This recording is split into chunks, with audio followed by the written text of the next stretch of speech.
مولاي سنجا ونينا بلغ زيارتنا بطيبات الكرام.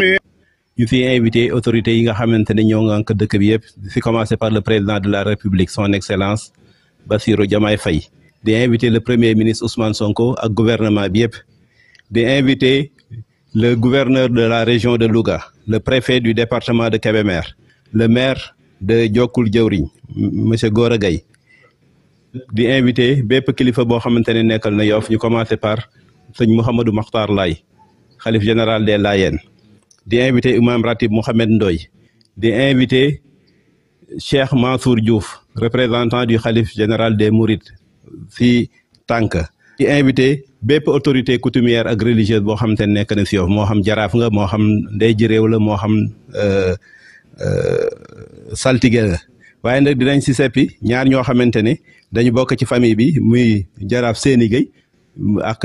saltige Mamadou Mbeng invité bépp autorité politique boo xamante ne nekk na si Yoff di ko commencé par le maire Seydina Issa Laye Samb di invité le ministre le directeur général du FONSIS monsieur Abdoulaye Diouf Sarr ñuy invité également monsieur Cheikh Ahmed Tidiane Ba muy directeur général de la banque agricole. asalaamaaleykum wa rahmatullahi wa barakaatu. mbokki jullit yi mbokki taalibe yi bu ngeen déggee kàddu googu ngeen xam ni bis bu màgg dellu siwaat na mi bisu Njawa Njaay bis bi nga xam ni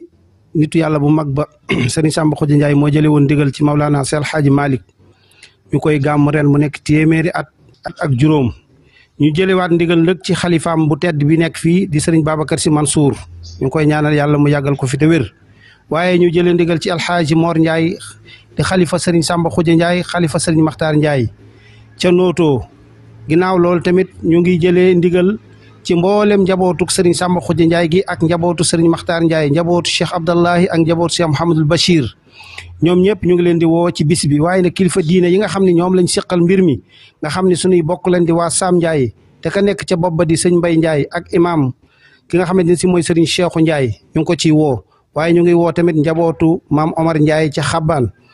bu ñëwee ci département Kébémer bi nag ñu ngi woo mboolem kilifa diine yi nga xamante ne si ñoom lañ seqal département bi. di leen yëgal xew-xewu diine bu Njawa Njaay ñu ngi ciy jiital ci ki ñuy jëkk a tudd muy sunu xalifa Alhaji Birane Mbeng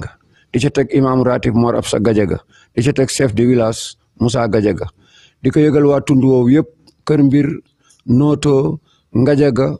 Bërëb Saw Ngiig Kéeri Jëllëg Saaw ak Ségal. bu ngeen gisee jotaay bi ngeen xam ni bàkk ba jub na muy lan gàmmu Njawañ édition 2024 muy 105e édition ñu ñaan yàlla mu may ñu fekke ak tal ñuy oo ñëpp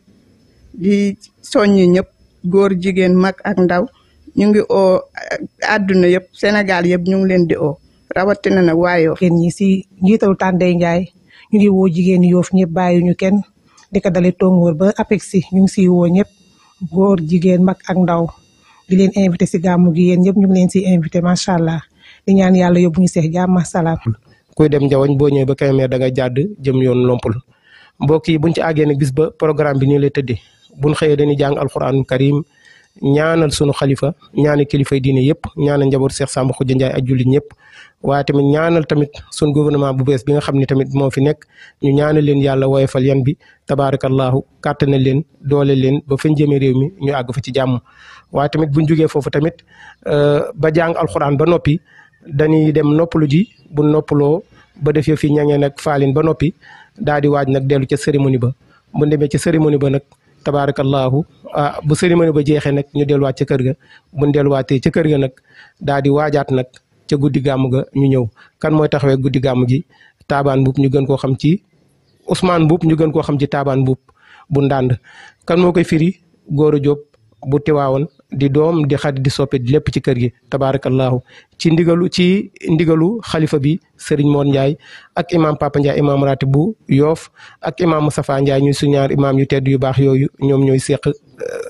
waxtaan wi ak seen xarit seen soppe chef de village bu Njawañ Serigne Mor Ndiaye. والسلام على المرسلين والحمد لله رب العالمين.